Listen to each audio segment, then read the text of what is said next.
Even I can see yes. ओहो क्या Yes. Background है भाई, क्या बात है. सही है, चलो. Link has been shared.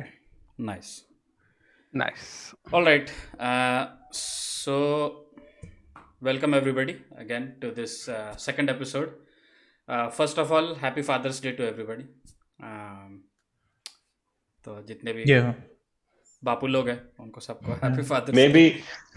Maybe Nirmik, this is a wrong forum, but then I had something in my mind. You had something in your mind? तेने कहा अपन मत तो चल बाप को फादर्स डे बोल. अच्छा अच्छा. Okay. Happy Cool days. Father's Day. Yes. So happy Father's Day, everybody. Thanks. Regarding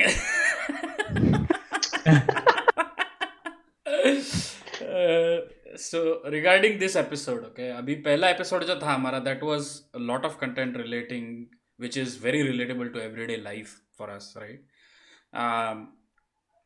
But this podcast is supposed to be many different topics on many different levels, right?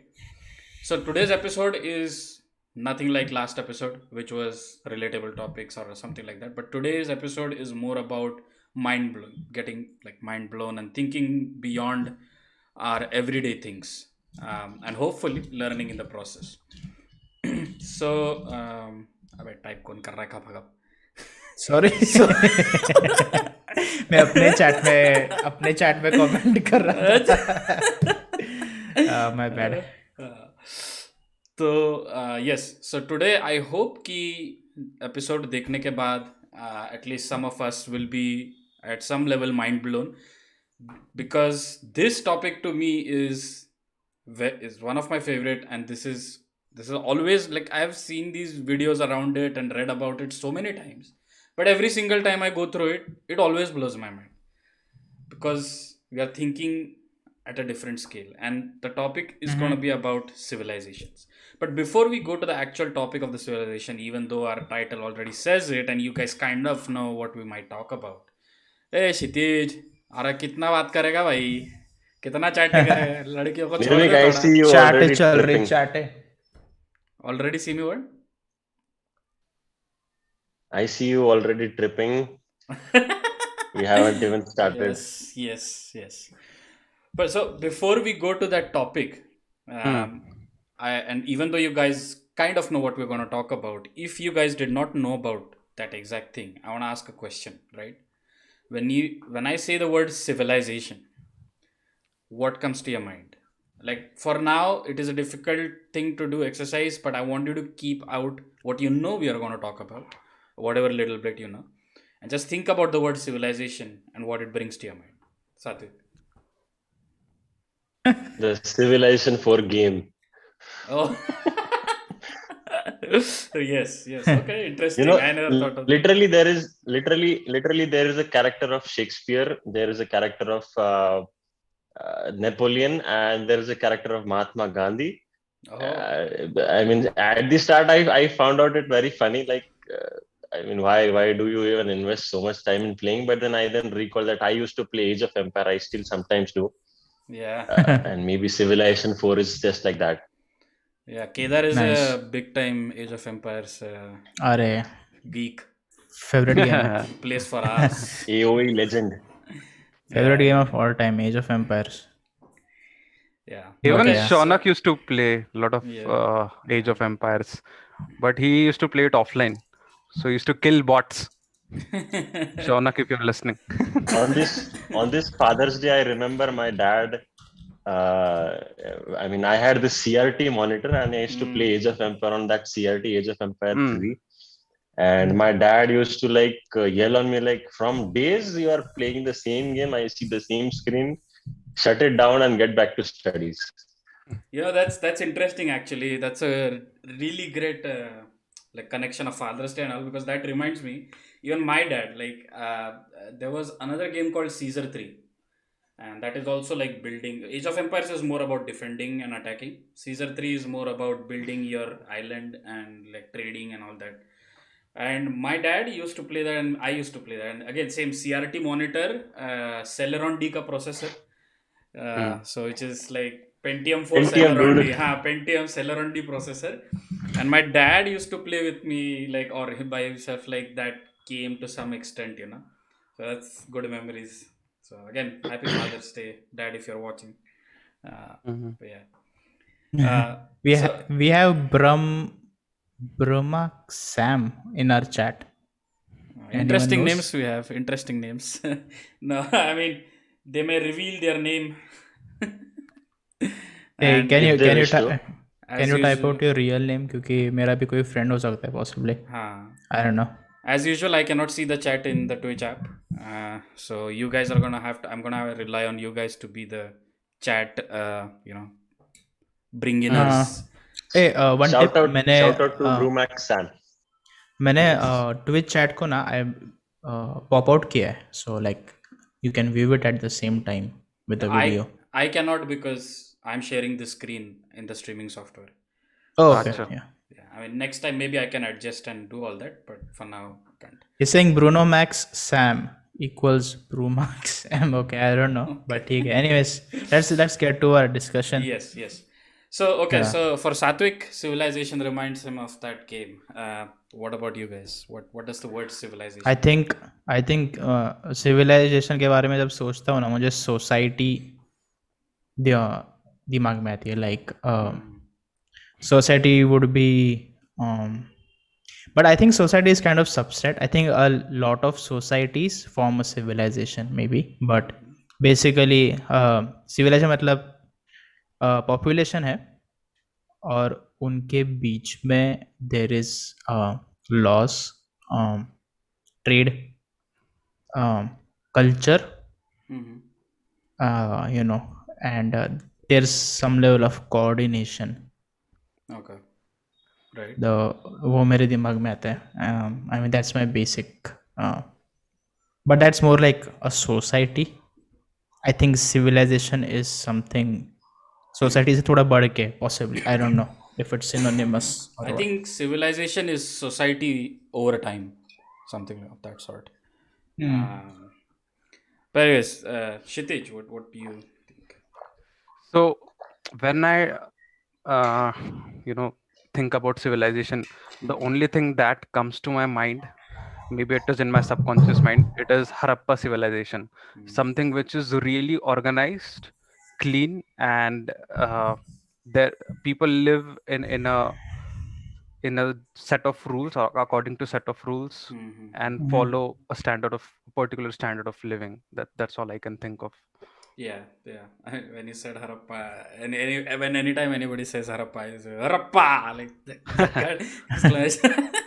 Joyful word. But yes, Anybody- yeah. वो उड़िप्पा है ना, if Punjabi में anybody- बोलते हैं. Udippa. Something like उड़िप्पा that. ऐसा. Udipa and Udipi is another word. Yeah. भूख लग जाएगी, छोड़ो. Udipi. If anybody mentions about Harappa, Mhm. if anybody mentions about Harappa, I recall my history lessons. Exactly. Yeah.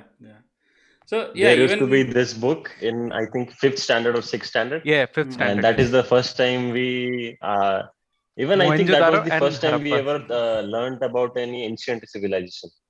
True.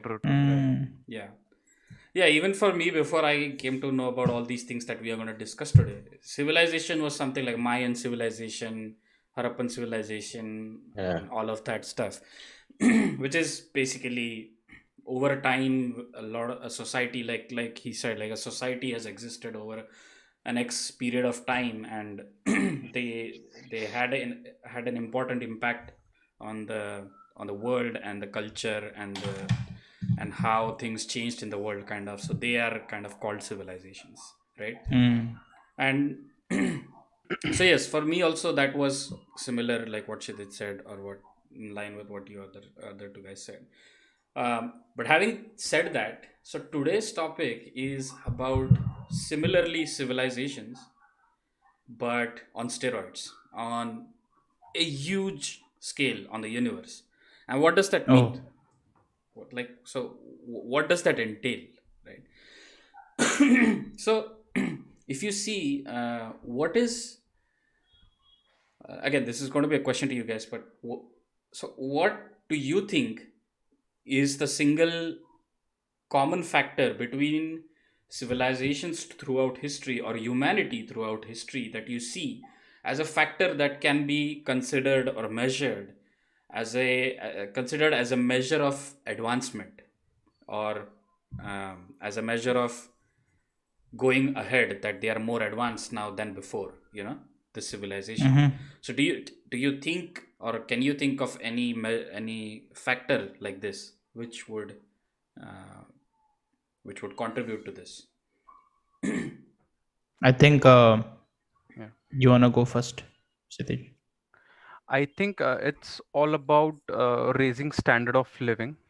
So, I mean, any civilization advances if people in that civilization somehow raise their standard of living. Or and the second factor that I can think of is scientific development. So scientific development would also involve, advancement in mental level. So that's another factor. Yeah, I guess that's it. Kedar, you want to? Basically, those who get more mental. That's Those a Nice one. nice reference from our last episode. those who get crazy over time.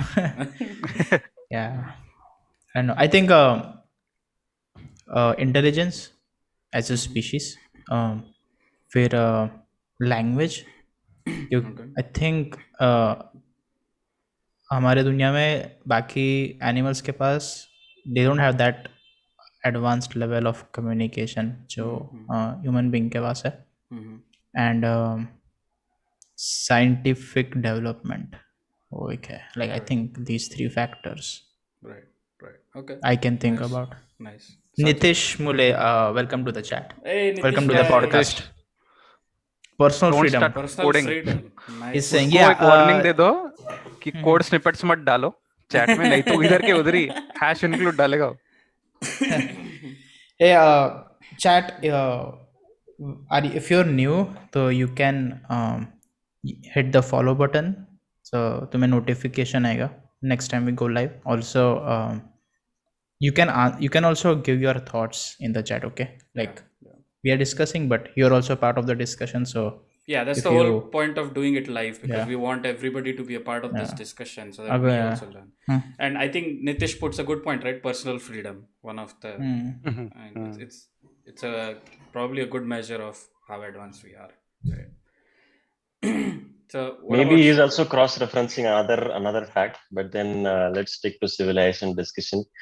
Yeah, hi Nitish, shout out to you. Please join us. And if I may add, what are the stepping stones when it comes to a civilization, or collectively when we look at a civilization? If you want to categorize, are we on level 1, 2, 3, 4, 5? I think it's a matter of and we haven't gone experience to that and yet, but yeah, we haven't gone to that topic yet, but it's sure. it's a matter of experience in general. So for example, I mean, even in our history books we used to learn there was stone age, there was industrial age or metal or whatsoever, and then there came the internet era and so on and so forth. So these are, I would rather see, these are collective references to where the humanity or any particular civilization has reached to as a collective social group or as a collective group in general. And maybe these are when we ourselves decide that okay, today we are at this space, we are at this level, and maybe we are looking to go forward. So for example, the latest example is right now space age is booming. Right. And internet, the age of internet, so when internet was launched, when people started to connect, that was the starting point of the age of internet. Now it is pretty much stable. So maybe I would say not much innovation, or I would say not so much addition is going on into that phase. But then yeah, we would see that today we are matured as an internet society, and most probably that is the current age, if you want to give some reference. And maybe the next stage would be space, wherein space travel would be much cheaper, that will be much accessible. So that is how basically then we can decide that okay, now civilization as a human civilization has raised up to the next level, which is space age. Maybe that is how maybe we can define how a civilization matures. Sure. Yeah. Technology is definitely a big part of it. Yes. So I think like a common factor between most of the points that you guys put forth, there are some points which might be outliers to it that you did put forth, and like Nitish said also. Um, but so like if we try to find the least common denominator, or no, LCM, least common multiplier, here it's so Kshitij said, development, so, some sort of development, right? Something similar. Kedar said intelligence. Satwik, something similar he said, where we are progressing through the ages and having better technologies and stuff. So a common ground between these things is energy consumption. So basically, in the very beginning, we had around half a horsepower of energy, which is our two hands and two legs. That's for a majority of humanity's existence. That was the amount of energy that we had access to. So and then we went through different ages, and we started, like, we discovered fire, right? And then we discovered wheels and all of that stuff, and we started utilizing energy from different things. So uh, so why I'm going with this is because, there is something. Now I'll kind of start diving into the topic. So there's something called a Kardashev scale. Okay. Now this is called Kardashev because it was proposed by somebody called Nikolai Kardashev in 1964. He's a Russian astronomer, and he's the one who proposed this. And what he said is that based on the average or total energy consumption of a civilization, we can estimate how advanced they are. And it kind of makes sense, don't you think? Like, today, so as a fact, in from 1800s to 2015, okay, in the 1800s, whatever amount of energy we were consuming, and energy doesn't necessarily equal to electricity. Energy is fossil fuels and natural resources and all of that stuff. The energy that we were utilizing in 1800s to versus that we were utilizing in 2015. So the population growth between those was 7 times. So population grew by 7 times between 1800 and 2015. But the energy consumption grew by 25 times. So population grew 7 times and energy consumption grew 25 times. So that's like, it's like an exponential scale. So it's and if you look at the technological advancements that we have had since 1800 to 2015, you can kind of see why energy consumption could be used as a measure of the advancement of a civilization. At least So, one Nirmit, of the major factor. so I have a question here. What if tomorrow we advance to a level where everything gets energy efficient and we eventually consume less amount of energy that's actually needed to do the same amount of work? That's a good point. Okay, so here it's a kind of, it's not a paradox, but it's, see, as a society, okay, or as an intelligent being, we are always greedy. We are always wanting more. Okay, which for survival is a good thing. Okay, so even if in the future, let's say in the next 200 years, we become very efficient and we can harness a lot of energy and we can convert it, like, let's say we have room temperature superconductors, so there is no loss in transmission and stuff like that, right, of energy. So ऐसी case में, yes, we will be utilize, like, we produce 100, we utilize 100, or let's say 95 or 90. Instead, today we are utilizing only 50 maybe. But as this grows, we will also our demand for energy will grow. So like today we have vehicles, right? We have gasoline vehicles for most of the part. Tomorrow there will be electric vehicles, right? So now Can I interject? Yeah. We have some new people in the chat. Amod, AMD speed is Amod, मेरा दोस्त है वो, Nice, school perfect. friend. Nice. Then Shunya TV, Kishan is here. Kishan And was supposed to be on the podcast, man. No headshots for you here, bro. and Brahmaxam is saying, I think you need to survive in competition to other civilization also leads to advancement. Basically, okay. The innovation which comes out of competition. Yes. And Nitish Mule is saying nuke the moon. Okay. Nuke the moon. Yeah, Nitish is kind of going like Elon Musk on steroids. Like Elon says nuke Mars. This guy like nuke the moon. Hana. Anyways, you can continue. Yeah. So welcome, first of all, welcome everybody who's new here, and thanks for joining in. So as I was saying, so tomorrow there will be electric vehicles, okay, and then population will grow, a lot of things will happen. So then we'll start needing maybe flying cars, for example, right?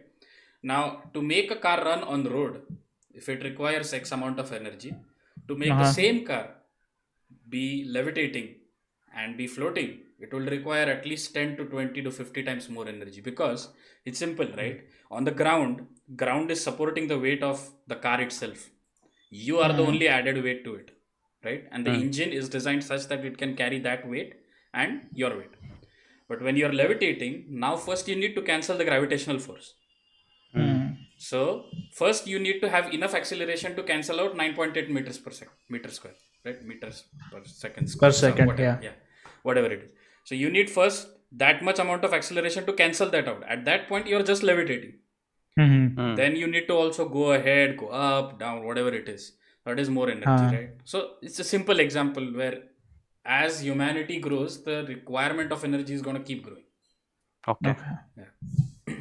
I think maybe I have a different perspective over here. When it comes to using energy as the unit of maturity of a particular civilization, it drills down to the notion wherein, fundamentally, even if you look at your own body cells, each of the cell that you have in your body is consuming certain amount of energy.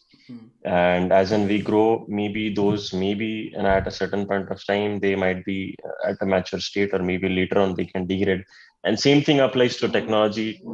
For example, today we have laptops that can go around 10 to 15 hours without any charging. Same with goes on mobile phones. So in a nutshell, things or reaching that efficiency or reaching that equilibrium is a fundamental nature of any state, and how efficient you are in terms of consuming things, how efficient you are in converting things.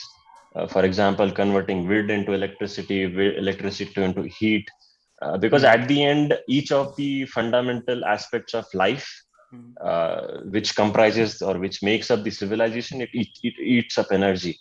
And that fundamental energy is then basically can be looked at as, okay, how efficient you are at doing something. How efficient are you at lighting up things? So previously we had to have these tungsten or whatever element it is there. So those bulbs used to eat more energy, and today we are into LED. So that has been an evolution. That has been the upgrade that we have seen. So maybe that relates to all small things as well as big things, which then can be thought of as how we actually convert, how we produce, and how we utilize. So that is how maybe we can relate to. Yeah, that's a good example to Kshitij's point also, right? Like energy, like we became more efficient from tungsten filaments to silicon-based LEDs, right? But still, the energy consumption has grown. Like we need more bulbs than ever today, right? So, yeah. So that's the Okay, message from the chat. Yeah, I don't know, kiska friend is very funny, Nitish Mole. Yes, mankind is greedy. So you can define a civilization how greedy it is. Yeah, true. Maybe. And Amod has a message. We already have flying cars. I would like to point out that you consider flying is in 3D. Consider this: traveling on one plane is 2D. You have a highway. One plane, matlab, okay, got it. Plane. You have a highway. Cars go in one direction. Someone thought that two-way lane can be done. It blew people's minds. I really think flying cars are not necessary. We have underground metros and flyovers that is already 3D. Problem with flying cars is difficult because you cannot brake there. If you brake, you are simply fall off. Yeah, I think Elon Musk have the same point that he had Yeah. told with his stupid projects, boring company, ki he's trying to solve a 3D problem because Yes. we are using a 2D solution for 3D problems. Correct. So I don't know. Yeah, I Deva, know. I know practically what you are saying makes sense, Samod. I just want flying cars because it's cool. Yeah. Yeah, I know which exact video which he and you are referring to. Even I have seen that. So that some of my points also came from there, which is Flying cars, actually, flying cars. I mean, this brings up another discussion. I just happen to remember a case in Rio, if I can recall it correctly. There, people actually prefer to hop from building A to B on helicopters rather than traveling through the traffic, because the traffic over there is so tight that it takes less amount. Even if you are paying for an helicopter service, it takes less amount to go from A to B than sticking up in the traffic. So flying cars, I just happen to remember that. And maybe helicopters right now are the taxi that we talk about. But then, yeah, Yeah, I I mean, think it's this a is different already there story. in Dubai. no, see, the thing is, there's a good video about this by Elon, and everybody should go and watch that. I don't remember the title, but he explains very well why flying cars is not the right solution to the problem that we're talking about. It's like you can go underground and it can be much better. Obviously, he's trying to sell his company there, the boring company thing. He's Yeah. trying to sell Anyways, them. we don't have to Yeah, discuss about Elon right now. yeah, We'll yeah. get back to civilization. Yeah. Mhm. But I agree with what Amod said. Like it's not the right solution. Anyways, so coming back to civilizations, right? So based on, like we said, there is something called Kardashev scale. So based on the energy consumption, Kardashev defined 3 levels of civilizations: type 1, type 2, and Kardashian? Kardashev. एक second spell कर. K A Dude, R we'll have to. KARDE, नहीं KARDASHEV. SHEV. हाँ Kardashev. Okay, हाँ, okay. Kardashev. Kardashev. Okay. Kardashian नहीं, वो किम नहीं ये We'll have to pay to be royalty honest, price. हो सकता है कि there is a scientist called Kardashian. Okay. हो सकता है. looking Respectable scientist. looking at the current total IQ of the Kardashian family, I don't think any scientist who even has that Nirmik, name. let's not get there. Yeah. Let's not get there. हाँ तेरा बोल. Let's not. Sorry. So it's fine. So it's fine. This is fun and all. So so originally he defined 3 types: type 1, type 2, and type 3. And he said humanity is type 1. Okay, and we'll go into details of what type 1, type 2, type 3, and all are. But the basic idea behind it is that there are types of civilization that grow in scale as we go up the type. अच्छा. और हुआ ऐसे कि some other scientists later on realized that, to be honest, humanity is not even at type 1. Okay. So they introduced type 0, and some have also introduced type 4 and 5, and some have obviously, like, how the world is, everybody likes to stretch everything. So there's type 7 also that has been imagined, which is a whole different, I mean, it's not a whole different topic, but we can talk about it very shortly in the last. But basically, mostly accepted scale now is 0 to 5 at the most, or 0 to 4. Okay. So type 0. So humanity is a type 0 civilization. Now it's not exactly type 0. It's between type 0 and type 1.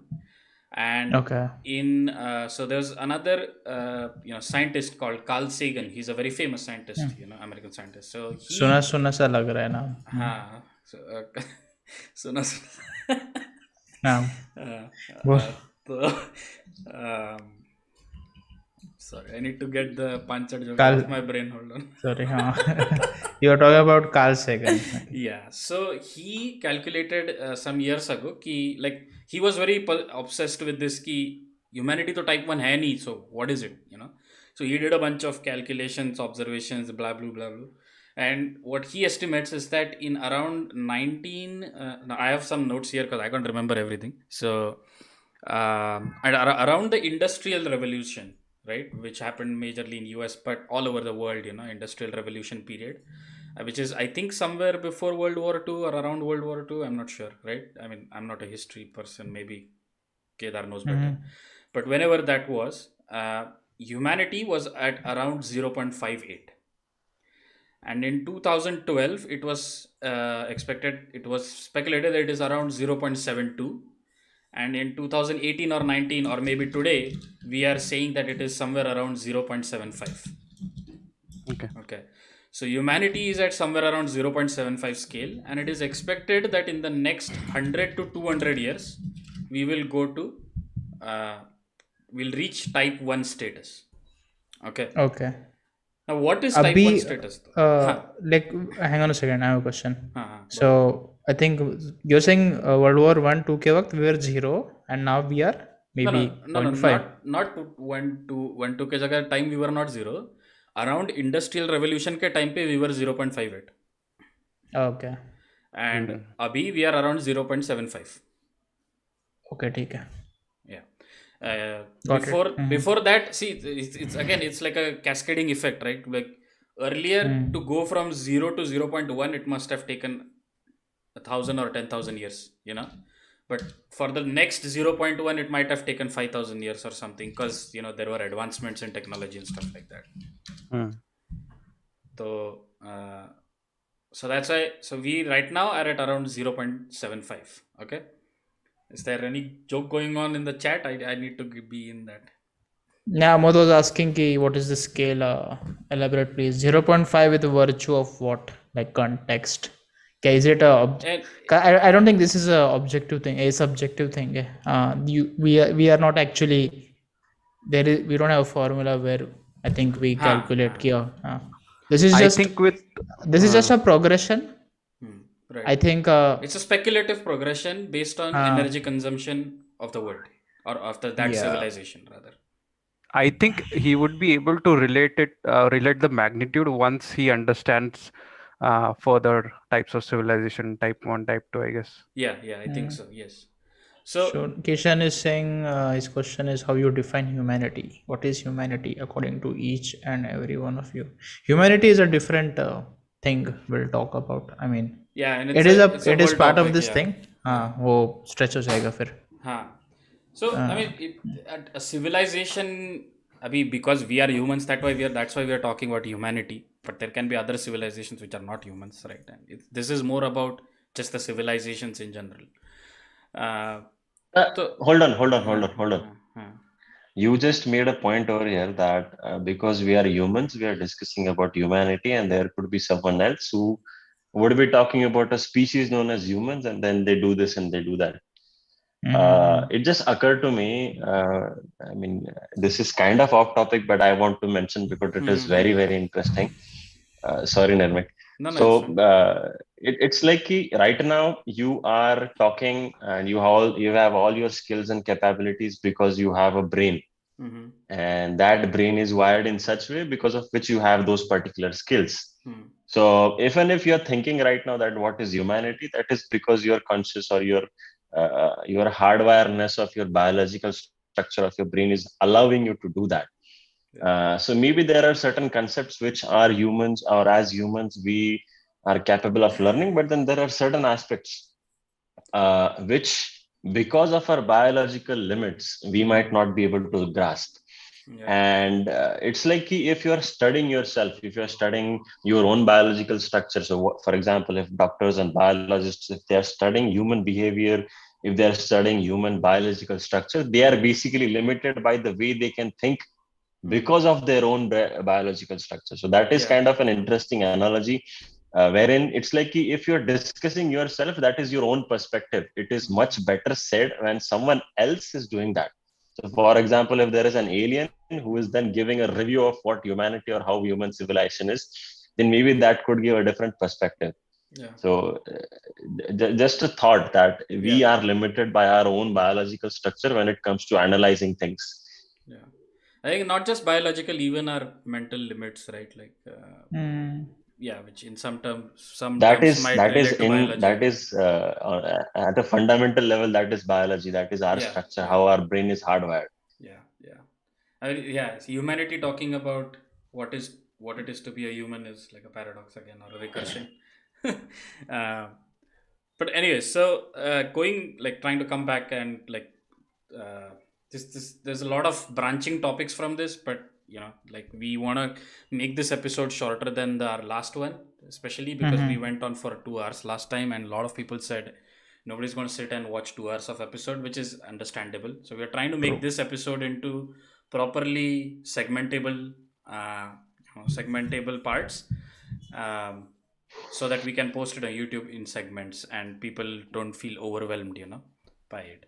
Uh, so let's talk about type 1 civilizations right now, right? So what is a type 1 civilization? A type 1 civilization is one that can harness all the power of its own planet and has the capability of being able to manipulate or control the conditions of their planet. So that is a very like one liner description kind of type 1 civilization. Now right now, why we are 0.75, this question did come up, right? So I was going to answer it for it, but so like we said, it is a relative scale and of progress of energy consumption. And why 0.75? Because right now we are utilizing energy in terms of fossil fuels, which is dead plants and animals, which have been buried under the rock for a long time. We have reached to a point where we have started utilizing to a greater extent, or to a tangible extent, natural resources such as waves, solar, wind, and all that stuff. And that's kind of the amount of all the energy that we can harness right now.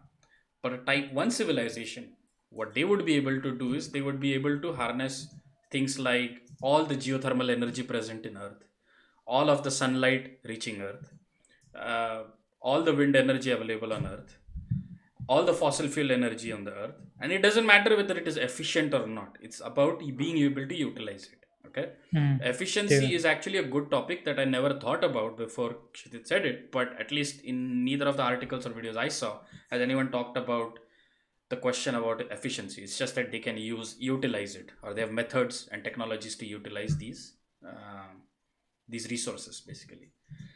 And also type 1 civilization would be able to control the weather of their planet, be able to control natural disasters such as earthquakes and tsunamis and all of this stuff. So when you start thinking of this itself, like controlling natural disasters, we are nowhere near to it right now. Just this alone, this fact makes us think that, oh fuck, like type 1 is quite far away. Like just when we talk about the energy consumption, we think that okay, no, maybe we're not that far away, because we do have renewable energy, we are getting more and more. But once we start talking about controlling environment and all that stuff, then it starts becoming like real, okay, so it's not going to be like just 50 years or something like that. Now also another factor in why we are 0.75 is also because vis-a-vis industrial revolution or before that, now at this point we have changed our atmosphere a lot, Earth's atmosphere, the composition of Earth's atmosphere. We have had effects on the ozone layer, we have had effects on like air pollution and all of that stuff, how our rain cycles are, what are like global warming, everybody knows it's a whole different topic. But the fact being that we have affected the atmosphere of our planet, and that is an indication of going from something like 0.58 or 0.5 to 0.75, right? And in the future, in the future we'll be probably able to control it when it rains, when it doesn't rain. So let's say that it's farming season right now, and we cannot, like we see every year in India, right? Like rains thrashed all the fields of farmers and all that, untimely rains. Maybe we have some chemicals, and there are right now also some. I've heard about it long ago. You go, you spray it in the clouds, and it's done. Like it won't rain, or you can force rain by Yeah, cloud or we, formation and all that stuff. And this, when it becomes more mainstream, and we can do all this stuff on a larger scale and like this, then we will be moving towards a type 1 civilization more profoundly. Satyak, you wanted to say something? I think right now the effect that we had on our atmosphere is not deliberate. Yeah. It is just an outcome of something that we could not control or we do not control right now. And that is more of a discussion about global warming. But then I think what we should, or maybe if I can understand it correctly, it moving towards type 1 is basically if we could control it deliberately. So as you rightly mentioned, if we want rains right now, we can do it right now. We have those capabilities. Like cloud formation is actually a term, Right. but then that is without thinking about any consequences in the rest of the parts of the world, or maybe other surroundings or other ecosystems around that particular place. So maybe moving towards a controlled or a deliberate control that we could have on these natural resources, natural events, I would rather say. Then maybe that could be a better, I mean that then we could be better at a better understanding of what type 1 Yeah. actually means. Yeah. There's a movie actually, I don't remember the name, but there's a movie where like the whole earth is surrounded by weather controllable satellites which like Hmm. release different chemicals or energies or whatever Yeah, energy yeah, particles, yeah. and then at some point it goes wrong and the whole world is turned into like Geostorm movie ha ha saying I she. think I Weapon. think I think I think ha, just something like that. That's Kishan I just is remembered, but yeah. yeah. Yeah, Kishan, what does Kishan Sase say? If you're talking about civilization at universe scale, the first thing to consider is there will be civilization only when there is other living entities out in the universe. What? So There will basically, be. he means to say civilization at the moment only applies to Earth because it is the only identified planet with life. I guess So that's what he yes, for means. to us it is that, and we'll get into the weeds of that as we start going further in the civilization types, and uh, something to the point that you have said. If I may add to what Kishan just asked, I don't know if I've read this somewhere or I have heard, but then there was this argument that are we still alone?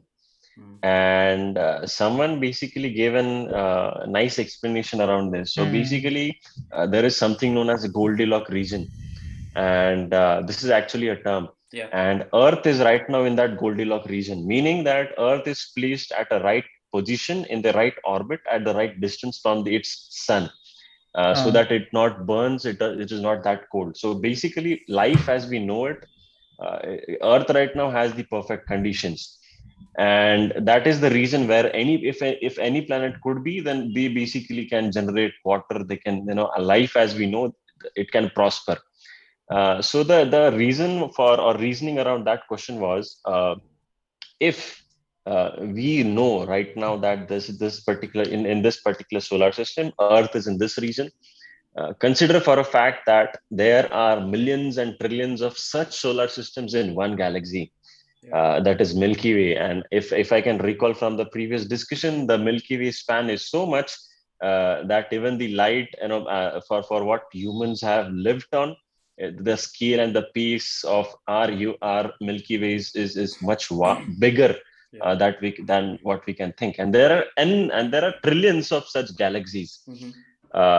And still, do you think that there is not even a single possibility of any other galaxy, of any other planet, or any other solar system being in that Goldilocks region? I think even as a probabilistic, even if you do the mathematics, if you try to crunch the number, there is a huge, or there is a good amount of possibility that there are hmm. still other such planets wherein we think life, as we know, would exist.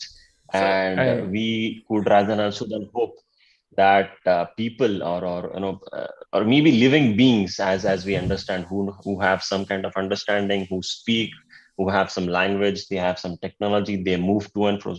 So there is a good amount of possibility that there is someone out there. It is only of a matter of finding them. So there's two to three things to that point, right? And I won't belabor it because we need to get back to the topic. But so number one, the Goldilocks zone, yes, the habitable zone. We have already found hundreds of planets in that zone. So we are observing them, but we haven't found signs of light yet. The second thing, there's something called the Fermi Paradox, which relates to we being alone in this universe, or whether we'll ever be able to talk to anyone or not, and stuff like Mm. that. So yeah, that's the two things I wanted to say. And those again, they are topics in their own, and we'll discuss them again. They're very interesting topics. I love talking about those things, and we'll have an episode on that someday. Uh, But coming back to type 1 civilizations, right? So just a few points in that. So another scientist called Freeman Dyson, he's also, I think, an American scientist. He has estimated that in the next 100 to 200 years, humanity will reach type 1 civilization status. And in around 11,200 years, we will reach type 2 civilization status. And in around 100,000 to 1 million years, we'll reach type 3 civilization status. All of this obviously considering that humanity doesn't fuck itself and kill itself with their petty disputes that we Beep, have beep, today. beep, beep, beep, beep, beep. So, yeah, I mean, that it doesn't destroy itself with its petty disputes that we have today, right? So this is like an estimate by some really great scientist called Dyson, and we'll come back to this guy Freeman Dyson in some time. So the very first step towards not the first step, but a very important step towards becoming a type 1 civilization is being able to achieve fusion energy. Now, what we have with nuclear right now is all fission. Right? If we all remember, just 2 lines of revision, fission is where nuclear matter gets dispersed. Like you have atoms or Disintegrates. disintegrates. Atoms are energized particles bombarding into heavy metals, which disintegrate into smaller ones, releasing energy, and they go ahead and do more of that same thing. Whereas fusion is what happens in the sun, where lighter atoms fuse together to form heavier atoms like hydrogen, forming helium, and so on and so forth, and iron, and blah blah blah in the end, and all that stuff. So fusion is a very important factor because fusion yields many folds of more amount of energy as compared to fission can, right? And to put it in perspective, I have some kind of small facts here. So our sun is 100 quintillion times more powerful than the most efficient nuclear plant that humanity has ever built. Okay. Or it is equivalent to 1 trillion nuclear bombs blasting every second. So the amount of energy produced by sun is 1 trillion nuclear bombs blasting at the same time per second. Yeah. And Earth, actually, I was reading it, but I forgot to write it down. I think Earth receives somewhere around 0.00002% or something of energy that actually sun produces. Yeah. And out of that, 70% is reflected, and if I absorbed, may and add, all that stuff. yeah. And if I may add, most of that around, I may be wrong in the percentage, but then the amount that Earth receives, most of it is also actually lost in the transmission. Yeah. So what we receive is a very minuscule amount of what actually sun produces. Exactly. So, so let me just okay. So I've written it in the second type 2 civilization part, and we'll come back to it. So yeah, and Kedar, can you type softly? More softly. Yeah, my bad. Sorry. So here's the thing.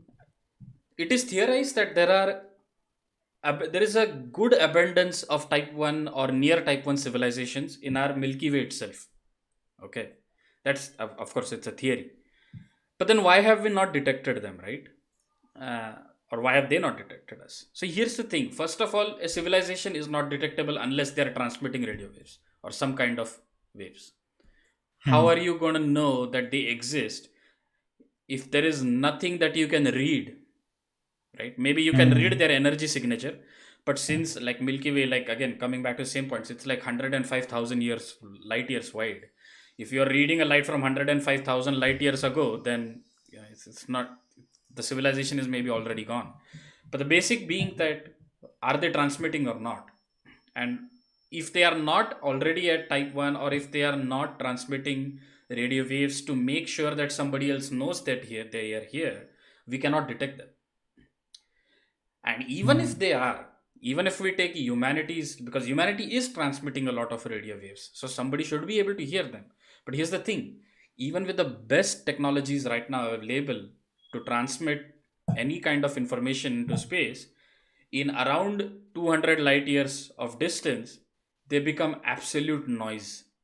So we cannot know if whatever that signal is from an intelligent species or not, right? So if you hear, there's something called a wow signal that was discovered some years ago. Yes. So Yes. it's like it sounded like a wow or something like that. Or even Voyager Yeah. spacecrafts have heard, once they went out of the solar system, they have heard like loud screeching noises recently, like 2 months ago or 3 months ago. Now, they are just screeching noises to us right now, but maybe they were sent by some civilization a long time ago or a long distance away, and they have just turned into noise. So we can't really understand what they mean, right? And because that's the nature of waves, they decompose, right? So that's the whole problem of detecting, and it is still, like, it is theorized that Milky Way does have life. Our galaxy itself, there are other solar systems that might have life, but it's just that we can't detect them because either they're not transmitting, they're not at that level, or they are, but they are way too far away from us and stuff like that. Okay. Yeah. And the opposite is also true. So even they can't detect us, right? Right, exactly. Yeah. Okay. Because I mean, if they are far enough, they can't, right? Okay. Because Okay. it's like maybe they're Yeah. more than 200 light years away and stuff like that. Okay. So that's type 1 civilization. Okay. There's, of course, a lot more we can get into, but that's like the basic of type 1 civilization. Now, So does this yeah. mean that we can disregard the existence of another life in our Milky Way? At least in our Milky Way? No, we can't, right? That's what I said. It's Not theorized really. that there is, but it's just Okay. that we haven't been able to see, or we Okay. haven't been able to It's detect. all about having the limited exposure, and maybe if we want to conclude on some concrete terms, it is all about having that limited data basis on which we cannot actually predict or actually even answer if it is a yes or a no. Yeah. Okay. Okay. Yeah. Makes sense. Yeah. Just 1 second.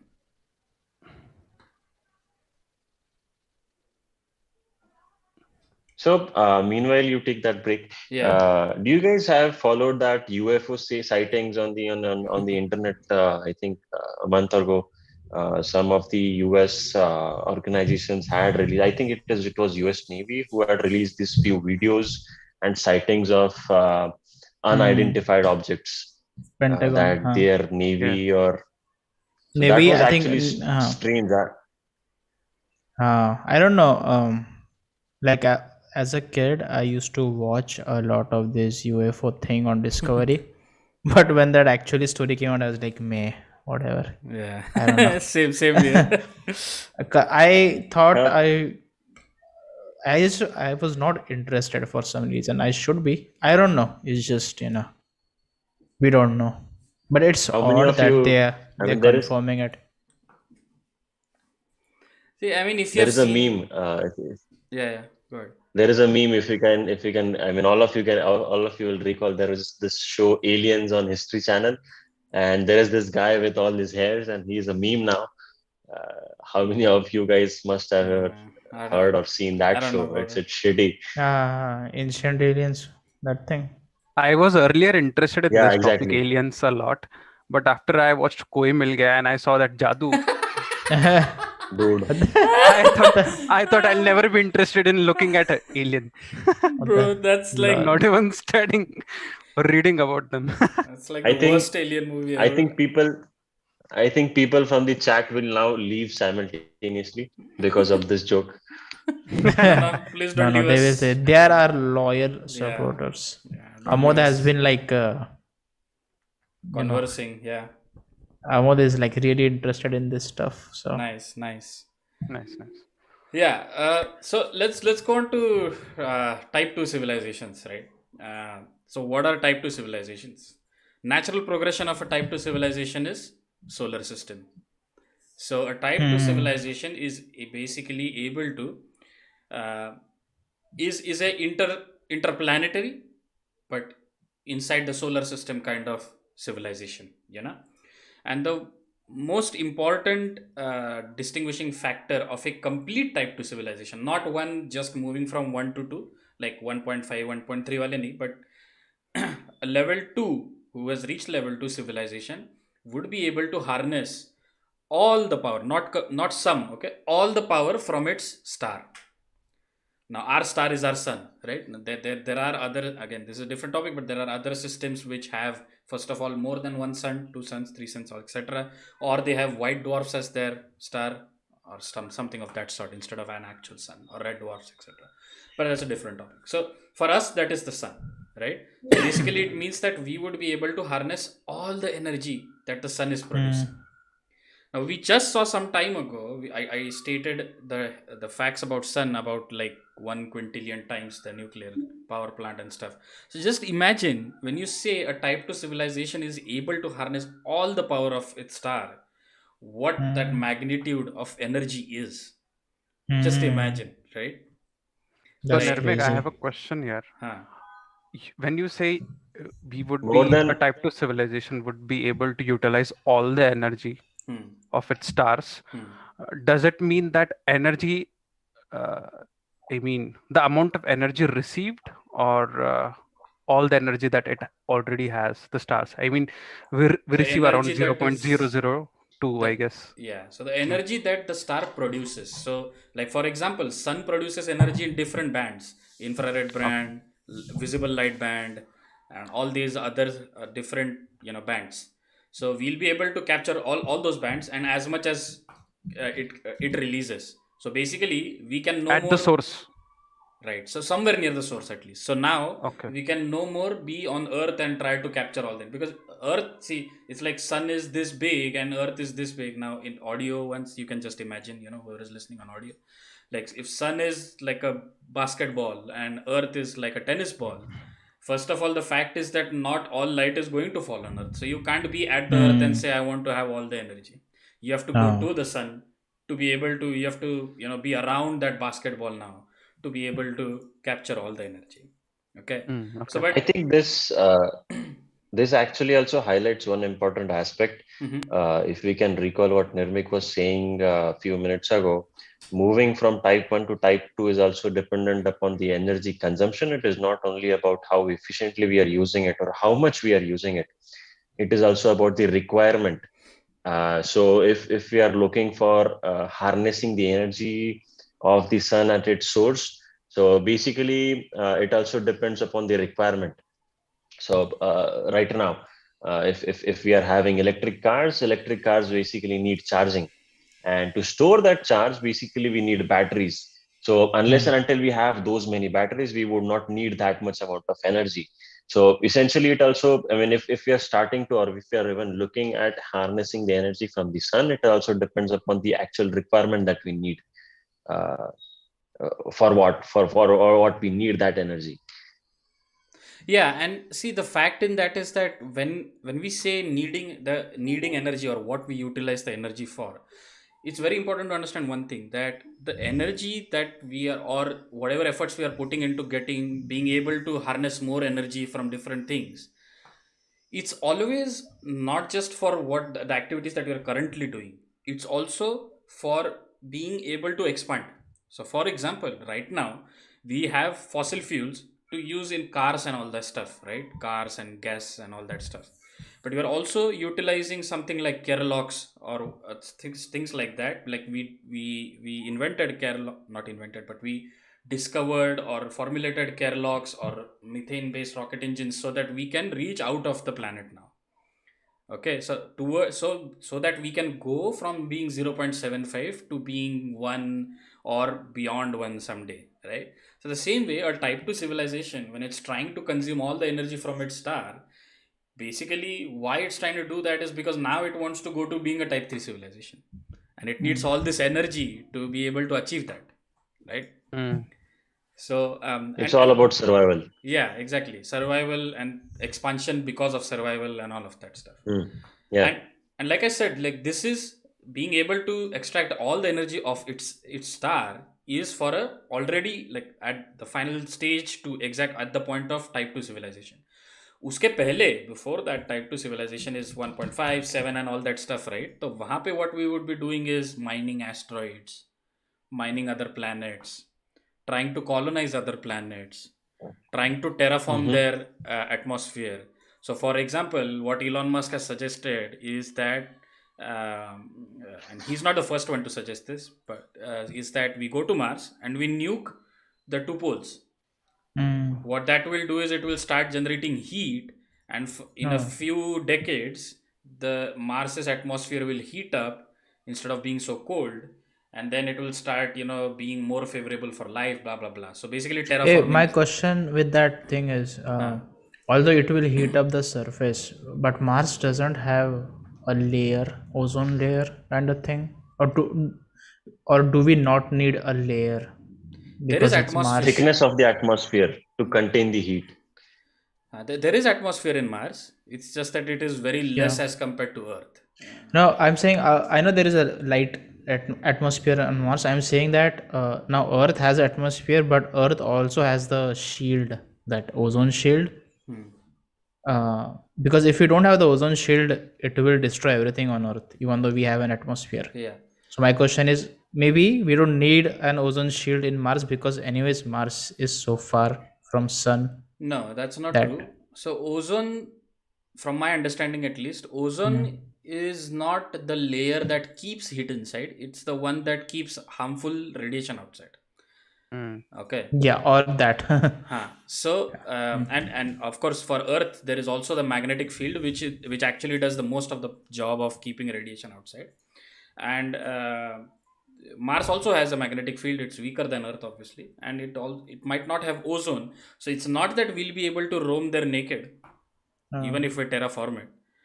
But when we say terraforming it, it doesn't have to be so that we can roam around like we do on Earth. It's more about being able to grow things and all that kind of stuff. So even if we, let's say, even if we try to terraform Mars and it turns into XYZ temperature, right? And even then, let's say the atmosphere is still carbon dioxide, it's not oxygen and all that stuff, or it's majorly nitrogen or whatever Mars's atmosphere is, I don't remember. So in that case, we can still not actually live in that atmosphere, but the temperatures are higher, so the amount of cooling needed is less in the domes that we build or whatever we build, right? So we need lesser energy to be able to survive there and use that energy for other things and all that stuff. So Yeah. that's, I think, the concept behind terraforming. Okay. But anyways, coming back to type I 2. think, yeah. So I mean, there was a comment by AMD Speed in the chat, and maybe this is the right time to discuss. So he was mentioning that what makes us important, and if we were so important, we would already know. Otherwise, so basically, what he wants to say is, why would someone actually reach to us in the first place, or maybe why, or what is the reason why that we could be in contact with someone? And while we are discussing about type 1 and moving to type 2, maybe when the energy needs grow. So basically, if we as human society, if we are right now in type 2 and we need to look for another galaxies, another solar systems, maybe then and then only we will basically be in contact with some other civilization who was either type 2 or type 1 or whatsoever. So basically, that brings up another picture about the galaxy that we are living in. So maybe not all of the living civilizations that could be present right now or have not reached to a point where they themselves could call what we known as type 1 or type 2. So maybe that is another reason why we have not been in contact with any such civilization other than humans. But yeah, that is a good argument. Yeah, I mean, see, it's about why are we looking for other people? Out of curiosity, right? So that's one basic Yeah. reason why somebody else would be looking for us, probably. Just curiosity. Like they also probably look at the stars and wonder, are we alone in this universe, right? Second reason might be because just that they have realized there are other people and they have never made first contact though. So now they are not just wondering, but they are wanting to explore. That might be a reason. There are But hundreds then of reasons why even people. to even to have that requirement that let's search someone else, so that Huh. itself showcases their maturity in terms of Yeah. the scale that we're talking right now. So they themselves need to be on that level wherein they are capable of contacting or at least sending these signals out that okay, we are over here. Yeah. They themselves might be still at 0.2, 0.3, so they can never send them. Yeah, that's true. Uh, Or the other reason that I can think of is for their survival.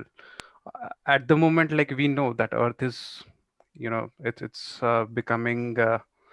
I mean, we are destroying Earth in a way, right? And we are looking for a planet where we can live in, right? So maybe some other people, some other life in this galaxy, they have already degraded their planet to such an extent that they are looking for some other planet to live Yeah, in. yeah, That could be one another reason. yeah, yeah, exactly. Yeah. Um, so coming back to type 2 civilizations, now there's another interesting topic here, which instead of expanding too much on, I'm gonna tell you a video to watch later on, everybody, but we'll talk about it a little bit here. So, to be able to extract this energy of their star, right, their own star, like Kshitij asked, and we said, like we have to go to the sun, right, to be able to do that. There's a mega structure that has been theorized by somebody that I named before, which is Freeman Dyson, and it's called a Dyson Sphere. Okay. So a Dyson Sphere is basically, simply put, a cover around the sun. It's a big sphere that lies around the sun, and it harnesses its energy and transmits it through various means like wireless or whatever, wirelessly to other planets and all that stuff. Now, a Dyson sphere itself is kind of impractical, though. Like, there have been more theories again, right? Because it's a sphere. If something comes and, right now also, we see that there are asteroids who, because of sun's gravitational field, they go near the sun and they plunge themselves to their death towards the sun. Now, if there is a sphere in between, the asteroids are going to come and destroy it, right? So, a more practical structure is a Dyson Swarm. Which is basically a collection of satellites around, that are floating around the sun and gathering the energy and all that stuff. And can somebody tell me where we have seen a Dyson Sphere? I bet everybody in this chat has seen a Dyson Sphere. Can somebody guess where? Are you talking about a video? Yes. Wait, It's a video. in but- Valorant? No, Kazakh video. I don't know. no, not the Kurzgesagt video. Is it in a game or like No, in it's real world? No, not a real world. We have never seen Dyson Spheres in real world. So it's in a movie. Yes.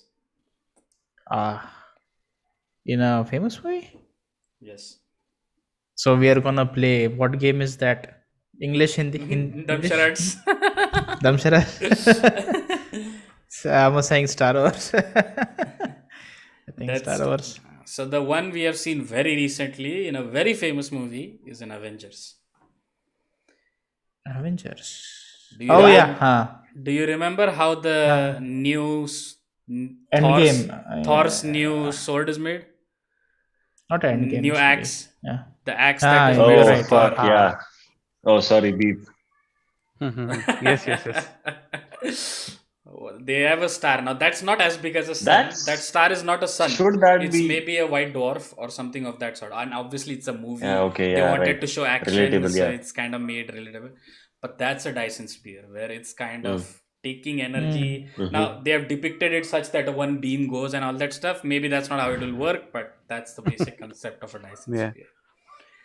Mhm. So, like, whenever you realize that, it's like, holy shit, yeah, that's a Dyson Sphere, you know? Yeah. But okay, so here's some facts about a Dyson Swarm, okay? Just to put it in perspective, how big of a task this is to build a Dyson Sphere, and why being a Type 2 civilization is such a big thing, okay? So if, let's say, one satellite, a swarm, now obviously, like I said, it's like, you know how Starlink is right now, right? Like what SpaceX is doing, Starlink, they're putting a lot of satellites around Earth so that it encompasses the Earth. So they're going to similar swarm. It's a swarm of satellites. So let's say that one satellite for a Dyson Sphere is 1 square kilometer, okay, with mirrors or whatever, that solar panels or whatever it is, right? It's 1 square kilometer. With these dimensions, to cover our own sun, we would need 30 quadrillion of these satellites to cover our sun. Okay? And let's say that we use the lightest materials available to man on Earth. Let's say something like aerosol or carbon fiber or something of that sort. Even with that, we would need around 100 quintillion tons of material. Okay, we'll run out of our planet, I guess. Like, yeah, you know. so yeah. We'll So run out of mathematics first. so now these are taken from the Kurzgesagt Gazette video that I'm going to tell you to watch if you haven't. we can't get graphic processors, bro. Silicon chip. No 3080s. But yeah, we'll have a Dyson Sphere soon, you know. Yeah, sure. Elon Musk will get it for us. Yeah. And so, like I said before, because Earth receives only 0.0000287% of energy from Sun, it's necessary that we do this. We go towards the Sun, right? And so the video that I want all of you to watch is called Dyson. Just go to YouTube and search Dyson Sphere Kurzgesagt, okay? And watch that video. All these figures that I told you come from that video. It's not like I made them up or anything, but it's a very interesting video. Watch it after the podcast, not right now. Stay here, okay? So like I said, terraforming the planets, collecting the energy of their sun, all the energy of their sun, and in fact they might also have achieved things like changing the spins of the planets in their solar system, the axis of the spin of their solar system, slowing the planets down or whatever. Like, for example, if you know Pluto or Neptune or some Uranus, somebody, I think it's almost 42 degrees inclined on its rotation or something. So if Earth moves like this, that Pluto moves like this or something like that, Pluto or Neptune or somebody. So maybe we have straightened it up. We never know. Right. Yeah, Satvik. So actually, that brings up a very interesting topic in itself, and maybe if I can just mention that in few couple of words. So there is this thing. If you imagine today, Earth is moving on its axis. I think it is around 36 degrees or something. 28 or something. I am not 28 or something. Yeah. And for that matter, if I should discuss the axis of Pluto, I think it spins on two axes. So it spins on itself, and it also has a different rotation. So it spins up in the entanglement with its moon. That's a different story. But then talking about axes, Earth is spinning on its own, and it is also revolving the sun. So basically, right now, if you look at a broader picture, sun is right now in the center, and then Earth is moving around it. That is one. If you zoom out a bit more, the sun and its solar system itself is moving around the galaxy. Yeah. Okay, so it also has another kind of movement towards it, and maybe in the future it may come out and it may collide with a different solar system or a different galaxy, and it might have a different catastrophic effect. So there was this argument while having this discussion of type 1 and type 2. Maybe Nirmik can recall and maybe he can correct me. But then there is this level of or there is this type of civilization who also think of moving their entire solar systems. So this was somewhere related to the Dyson Sphere discussion, wherein for the survival, so for let's take an example, if sun goes out, Earth would not exist on its own. It will basically be colder, and all life as we know will extinct. So to do or to achieve that kind of survival, there are these hypothetical plans which involve a Dyson Sphere, and the plans are consider that Earth is moving around sun and sun itself is moving. So maybe the kind of orbit that the solar system is, maybe it is elliptical. So the plans actually are that you create a Dyson Sphere which can propel the sun, and when it propels the sun, it also takes up the entire solar system with it. So maybe that then gives us a chance, as a better chance of keeping the civilization alive. But that is just a hypothetical discussion. So that is actually also an interesting factor, even if you look at the hypothetical numbers. Yeah, that's another video from Kurzgesagt. It's called Stellar Engines. So, yeah, exactly. Guys, people have a question in the chat. What's that? Anyone? Not question, but they are just discussing. If you want to read out, I think. I can't read. It's like very far away from me. Hey, what about moon being an artificial structure? I mean, that's a theory at this point. And who's Azeman? I don't know. Is he your friend? Anyone's friend? Who? Azeman. Never mind. EasyY. Yeah, Eastman, thanks for sticking by, and I think that is a very, very interesting speculation. Why do we always see just one side of the moon? Which means it could be It's hollow. it's it's a yeah, Lying like it's a a flat, pyramid. bro. Moon is flat. It's just coincidence. No, I think, see, it's very difficult that moon is hollow or something like that. We don't. I mean, I don't know. It's Maybe it is. We never no, know. it's not hollow. Yeah, I It's mean the geographical.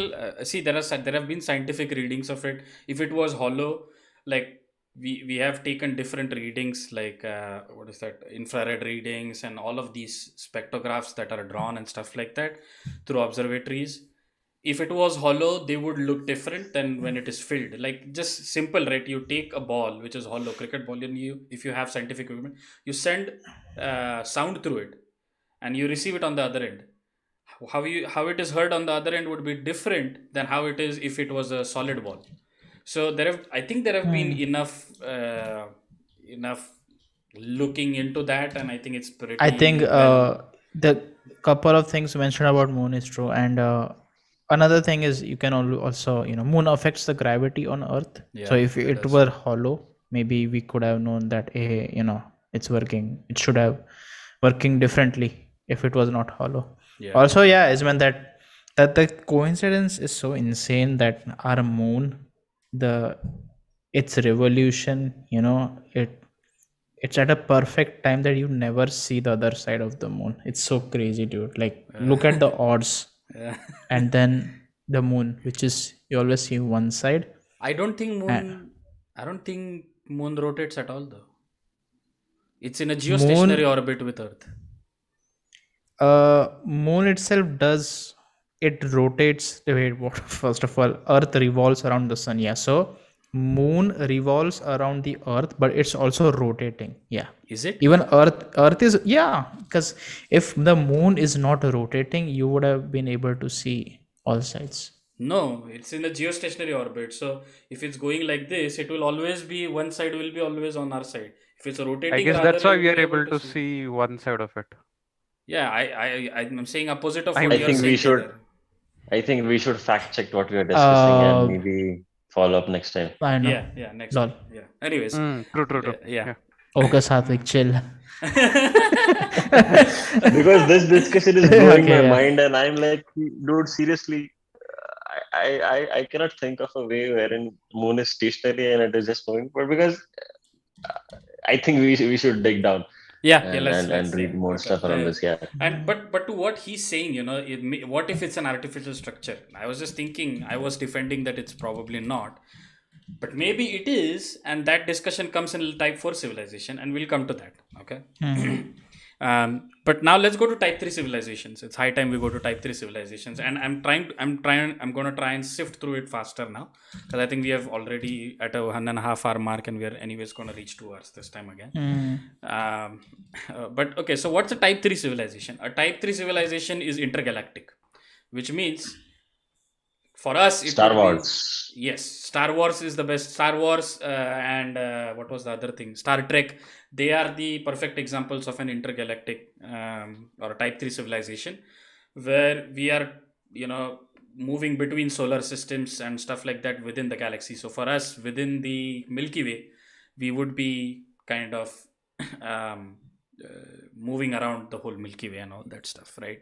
Now, a civilization like this, obviously. So first of all, anything beyond level 3, from level 3 and onwards, is kind of mind-boggling, and it's kind of very difficult to fathom. So now here we all jump into category where we are all speculating. I mean, anyways, everything is speculation, but now it's Anything is like possible. beyond. Yeah, but now it's like beyond our, maybe some things are beyond our known physics and stuff like that. Kshitij So is an alien. yeah.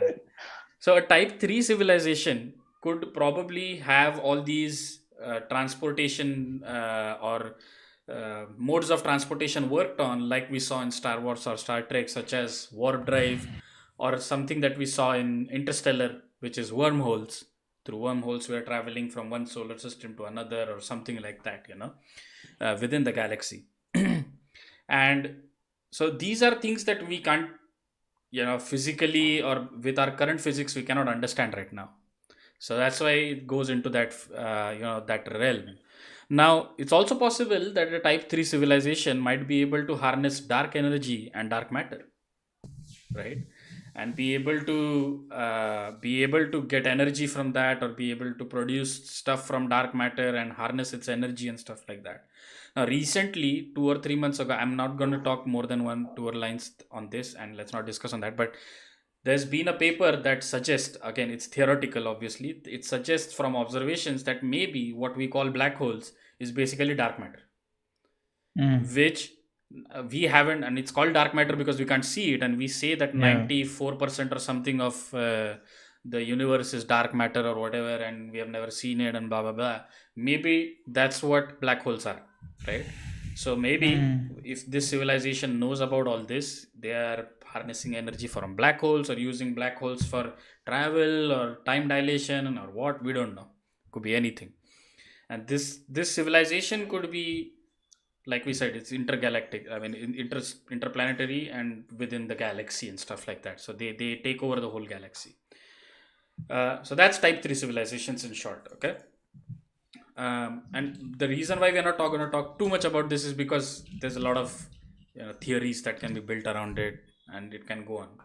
Now a type 4 civilization would be something like, let's go to type 4 civilization. A type 4 civilization would be either a cluster of these galaxies. So let's say galactic civilization. So let's say 100 galactic civilizations together form a type 4 civilization, right? So Mm. it's like a local group civilization kind of scenario. And now it has just gone beyond their imagination, like what they can do, what this civilization can do. There are questions Yeah. like whether Would they be really can difficult to guess. yeah, now there are questions like whether they'll be able to stay in coherence because it's so vast, right? Whether they agree on the same things, or do they split out into different type 2 Y- civilizations or different type 3 civilizations again, right? Yeah. And all that stuff. And do they have battles like we have today within country? Do they have power Mm. hungry stuff, and are they living in a very coherent instant society and stuff like that? So that's type 4 civilization. The most mind boggling, or one step before, just most mind boggling, is a type 5 or an omega civilization. Now this civilization is at a multiverse scale, okay. Mm. And so it is what's that? Doctor Strange. Oh, Doctor Strange. I'm like, what is it doing? So now Yeah. this omega civilization, maybe they are our creators. Maybe they Mm. created the universe. Maybe why? Maybe because they were just bored, or maybe Mm. it's a part of their sprint, and this is just a ticket for them, that they are that they are coding, testing, and debugging. Maybe we are just an existence of that, or maybe we are a part. Now there is a completely different topic also, which is theory of simulation, which will come to some other day, or the simulation theory as they call it, which where basically we I are inside think a simulation and all that stuff. I think we when we discuss about the simulation theory, I think we all need to be high. Then that would be a productive discussion. Yeah, actually. Yeah. But yeah, so this is basically like type 5 or omega civilization, which it's unimaginable. Maybe they can control the physics, maybe they can control time, maybe time and space are just dimensions to them which they can manipulate at their will, like a variable. They'll define it Mm. today, tomorrow they'll just undefine it. Maybe they'll make it a global variable, maybe they'll make it a private variable. We don't know. Mm. At It's this very scale. tough to comprehend that. I Right. think Even we like should stop when here. yeah, Yeah, because yeah. uh, one aspect which we didn't discuss is like more than 3 dimension. So I think Mhm. there will be some manipulation over there, and I cannot imagine stuff. I saw a lot of videos like more than 4D. I don't Mhm. understand that, and same thing with civilization. Yeah. After some point, it just uh, you know Yeah, you it's cannot, your brain cannot comprehend that. exactly, But yeah. exactly. Yeah, yeah, but that's the Kardashev scale. Okay, now there is a type 7 which I won't be talking about. It's all about being a singularity and blah blah blah. But we won't talk about that. Mm. I only understood till type 3. Yeah. I mean, type 4 is universal. That's it. Type 4 is universe. And Multiverse. type, Yeah. type 5 is multiverse. That's it. Now, having seen this Kardashev scale, okay, I hope that all of your minds are blown at this point. Like, the fuck, Yeah. right? Yeah. It's Having, crazy, man. yeah, having had seen the scale, there's some points like we can be pretty sure that no civilization of type 3 and above exists anywhere near the our Milky Way or our galaxy. Okay, because if they were, it's just They would it have would contacted be us. no, not about no, they probably wouldn't, but it's just impossible to kind of miss the signatures of theirs, right? So let's say type 3 civilization is a galactic civilization, right? So we would have Yeah. seen a lot of activity within our galaxy. And even if, let's say, they existed at some point and they have died, then we would have at least seen some remains of them, some artifacts Yeah. of them, but we haven't, at least until now. So it's pretty safe to say that at least type 3 and above, they are nowhere near us. But maybe type 1 and type 2 somewhere within this our galaxy are there. Maybe they are to our nearest star, which is the forgot what the solar system near us is. It's like a star system. Anyways, whatever it is. Milky Way. No, Milky Way is our galaxy, the star system, Sagittarius A or whatever it is. Dude, Our your solar processor system is on has a overload name. now.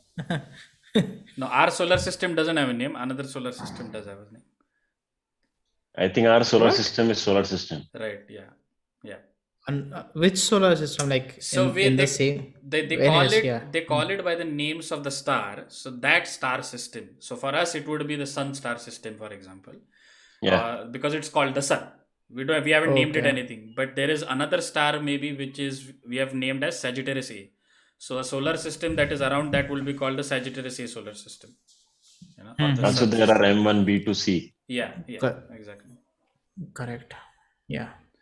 Now, this is about, we can be pretty sure that, like I said, that there are no type 3 or more around us. And then going back to that vast scale, right? Maybe these type 4 and above civilizations, they exist and they maybe never think about us. We are too inconsequential for them. For them, maybe we are like, one second. Yeah. For them, maybe we are like the bacteria and fungus that are to us. They are mostly inconsequential and irrelevant. True. Right? They exist. Blah. Okay, fine. Whatever. If they I cause want some you to harm, we'll explain see. that in Abhishek Upamanyu style. I mean, every time we talk about this topic, that's gonna come up like hum to cheaty ke barabar hai. But yeah, so for that reason, maybe they are not even concerned about this, or maybe they just don't want us to know, right? Maybe they think that we are too preliminary to understand all this, or Yeah, maybe they are so advanced, like they Yeah. don't have the technology to talk to us. I had No, this no, no. discussion with my friends, and so for example, take this Earth. Okay, we are the most advanced, species, Yeah. but we cannot talk to ants. So one ant passing, on your floor, does the ant understand your civilization? No. Can you explain to an ant what your civilization is? No. Even if you absolutely could, what about the technology like internet? not. Right. Yeah. They cannot comprehend. Yeah. So I mean, maybe to them, we something are like gods, probably. So same way. I think. So, Yeah. So I think we have some correction from the chat, and Easy Man has done a good job pointing out that our sun is basically known as Sol, Oh. and that's the reason our system is known as solar system. So Oh, fuck! yeah, I didn't shout know out to that. Easy Man. Thanks, dude. I didn't even know that. Nice, Yeah, gentlemen. good fact over there. Oh yes, and somebody has pointed out it's called the Alpha Centauri system, the closest one to us. Alpha Centauri. Yes. Yeah, AMD speed shout out. Proxima Dude, A and Proxima Alpha B. Centauri, isn't that the center of our? No, Milky Way. No. Yeah, Milky Way, center of our Milky Way. No. I think that's no. Our Milky Way has a black hole which has a name something M something something. Alpha Centauri is the closest star system. Okay. That okay then. Yeah, Easy Man, you got it right. तो मैं क्या करूँ job छोड़ दूँ Yeah, I mean, yeah. So maybe they just don't want us to know. Maybe they want us to know, but they can't talk to us. Like Kedar said, they don't have the Yeah. system, or maybe they went from being type 0 to type 3 and type 4, and they might know how to talk to us, but they just don't want to because they're like, इनके दिमाग में नहीं बैठेगा ये सब. It's not possible that they can comprehend all this. And then there's a point in I saw again, it's in the Kurskazat video about this, is that maybe we have it all wrong. Maybe advancement is not about expansion. Maybe it's about something else. And this whole thing that we are talking about is just rubbish. I know. That's crazy. Maybe we are too stupid. So yeah, we never know. But yeah, so that's the Kardashev scale for you guys. And I think maybe if for this time or for after this episode, maybe we should digest what we just discussed about type 1, type 2, and type 3, and maybe also have individual episodes on type 1, type 3, because now it is literally overloading. I And know. the scale that we are Information. starting to discuss, this is definitely, yeah, definitely. Yeah, or else I we'll am start to reaching rotate type and 7 revolve. right now, so Yeah. Yeah, it even took me like 3 days to make the notes for this. Like I couldn't do it in one sitting. So yeah, of course, there's a lot of overload in one sitting. Yeah, it I was a think good we had a lot of discussion. fun today. Yeah. Mm. This probably should have been a 2-part thing, but that's fine. See, the thing about making it two-part, the problem is that people, once they know the topic, they'll go and study it by themselves. And then So it's let not them about... study. Good. No, no, That's our. then Yeah. it's not about learning together, right? Then it's about learning individually and coming together and talking the same things. Because I searched a lot of videos, for example, for this topic, right? And there are maybe only 10 videos which actually make sense. Everything else is just bullshit talking people, same things. Then it Yeah. will just be everybody coming and talking the same thing. That's all. So yeah, I mean, some That's topics okay. might be multi-partable, but I don't think this one was. But yeah. Now, Cool. yeah. So unlike before, unlike last episode, we're not going to do a minor topic or anything. We're just going to do one topic and one fact probably.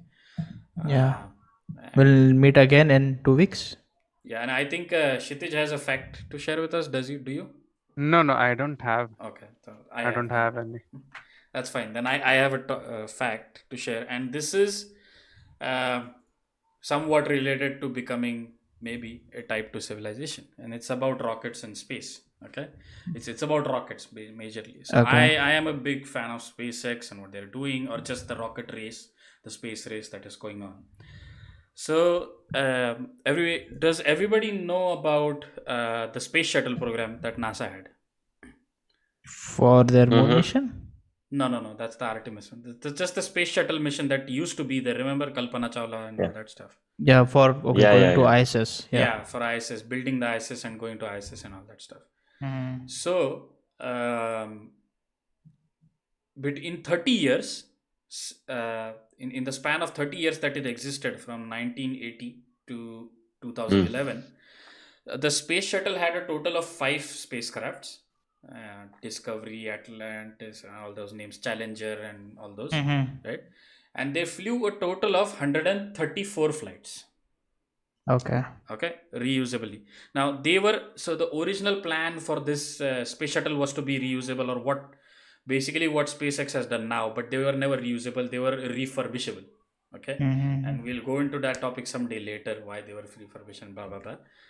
But why I'm talking about space shuttle is because I want to give a perspective of how amazing SpaceX is doing. Okay. So in a span of 30 years, they did 134 flights and maybe, I don't know, 130 landing bags. I don't know how many got destroyed or whatever. Maybe 130 to 32 landings, right? Successful ones. SpaceX, in a period of last 4 years, okay, the first successful recovery of the booster was in 2017, somewhere around June 2017 or something, and the first successful reflight of a recovered booster was also somewhere July 2017 or something like that. SpaceX, in a span of 4 years, has done 88 successful booster landings. That's crazy. And it has done 67 reflights of landed boosters. That's really good Crazy stuff. stuff. Crazy. Yeah. When And when you're saying booster landing, are you counting both pairing up boosters or like individual boosters? so I now think it is individual. they have two rockets now. Like the third one is in development, but they have two rockets, Falcon 9 and Falcon Heavy, right? Mm-hmm. Falcon Heavy is the one that has three boosters, one in the center Yeah, I and two think on the side. they just had one Falcon Heavy launch, Exactly. right, They for just that had car. one Falcon Heavy, one or two, okay? Mm. But everything else is Falcon 9, which is just one booster. Yeah, okay, yeah, makes sense then. 88 Yeah. single, yeah. Yeah. So around, let's say around 85 flights or something of that sort, right? Mm. 85, 86 flights. So yeah, I mean, they have had 67 reflies and 88 successful booster landings, and they are launching like twice every month right now for their Starlink satellite Yeah, missions. I watch that's almost cool all of stuff. them, Mm. but So, yeah. I think that is a direct benefit of privatizing stuff, Yeah. Mm. and there is a lot of discussion around this. And there is this guy, I think he's Indian, Garib scientist.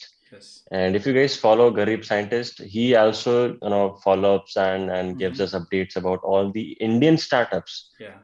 that are into space or space industry. And I mean, right now there are not many of that greater success, or maybe they are shadowed by whatever is going on through, the space race, or through the space what SpaceX is doing. But then there are very interesting startups in India who are specifically working on rocket engines and Mm. trying to figure out new technologies and efficient ways, or maybe even scalable and less cost or cost effective ways to ship us to the space. So there has been good progress in the Indian industry as well. Yeah. See, in terms of this rocket industry, right? And I've seen some videos from Garib scientists. So there's also another company which is registered as an American company but launches from New Zealand. It's called I don't remember the name of the company, but the rocket is called Electron Rocket, right? And these are all small sat rockets. They are called small sat rockets, which is basically they launch majorly smaller payloads, CubeSats, and all that stuff. So there are a lot of that, but why it is important, why this fact I specifically mentioned is because it's about the recovery and reusability. And Mm-hmm. everybody else is still just trying to catch up to that. Like even the small set launchers, they are still just trying to, they have, everybody has different methods, parachutes and catching by helicopter and all that stuff, various ways. But SpaceX is the first one who have achieved it to such an extent, and it's just mind blowing.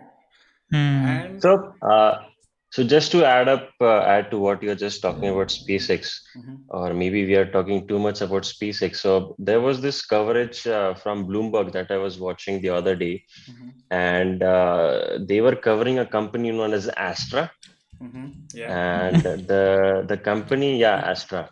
So the company's goal is actually to make rockets at the scale of cars. So Mhm, today, if you look at car companies, these guys can produce around 10,000 cars per month, or maybe around that scale. So that company is basically looking at building rockets at that scale, and their mission statement is like, if they make it cheaper, if they make it at a faster rate, space would be more accessible to any small startup that wants to launch their satellite. yeah. So the problem right now in the space industry, if I'm correct at this moment, from whatever is going on, the problem with space industry right now is, if for a small startup, if they want to launch their own satellite into space, they need to wait for months or years, even years for that matter. And the goal of Astra is Mhm. to speed this up and make it accessible, so that if today I have a space company, I'm investing into some space technology, and I need my satellite up and running in the space at a given altitude and at a given orbit speed that I choose. Because when these small satellites are sent as secondary payloads, maybe their accuracy of going into orbit is hampered, Yeah. or they need to struggle and they need to make modifications in their satellites accordingly. So this company Astra is trying to solve that, and their ideology is very straightforward and practical, I would say. wherein they are choosing conventional materials like aluminum, and they are not investing into reusable technology and all that kind of stuff. But then they are more into making space more accessible to these small startups and make it more cost effective. So not just about species. I mean, this brings up an interesting discussion altogether, as in when where we are moving into the space age. Getting tourism is another aspect. Using reusable rockets is another aspect. Making them more efficient, as well as this case of Astra. That also brings up another discussion altogether. Yeah, definitely. So yeah, I mean, I think this Let's is wrap a it whole up. interesting topic. So yeah, so we'll talk about it someday again. But let's wrap it up for today's episode. And All right. I I I just can wanna conclude. yeah, So, please conclude. Yeah. people who showed up today in the podcast, we had a lot of new faces. So, Yes. I really appreciate. Chat was dead last time. Today, it was like thanks Booming. to Aizman and Amod and Yeah. Yeah. Kishan and Sharky and Dynamite. Uh, it was nice having you. Uh, it helps our channel grow. And And and also we- for all those who are watching passively and not interacting in the chat. So maybe I know if you hear this, thanks for joining in as well. Mhm. yeah, Definitely. Yeah. cool. We'll Definitely. grow. Yeah. Yeah. We'll make this thing go. Yeah.